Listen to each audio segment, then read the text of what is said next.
And in studio today, we have Chris Corbeau from Midtown Title. Let's touch into that, or go into that subject real quick. What exactly is title insurance, and why does a homeowner want it?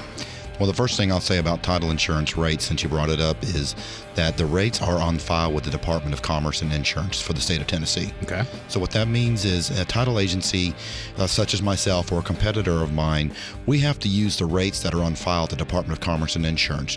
So myself, my competitors, we don't come up with the title insurance rate or the cost. We just have to follow what's been on file at the Department of Commerce and Insurance and determined by a title insurance underwriter. Okay. So people say all the time, hey, I'm going to call this guy, maybe they can give me a better price. You know, when it comes to title insurance, they're pretty much set. The rates are set to do that. So that's an important thing to understand, is that I don't determine what those rates are.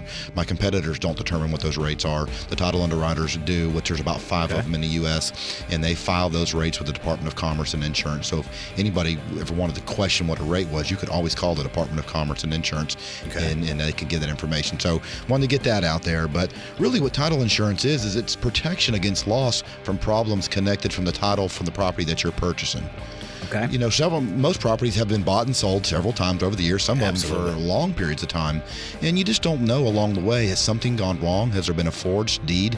Has there been something that's not been done correctly on the property? Right. Has all the liens been paid? Has all the taxes been paid? Right. What if somebody inherited it? Are you sure that all the heirs have been notified? And signed off on off on and agreed to do that. So that's all the stuff that we do. We check the records. Well, we examine the documents to make sure that the documents have been executed correctly. And it's a 30-year period that we do this. 30 years back. 30 years back. So we just don't go back to the guy you're buying it from or that person bought it. Right. The statute is for 30 years that we'll go back and do a record search.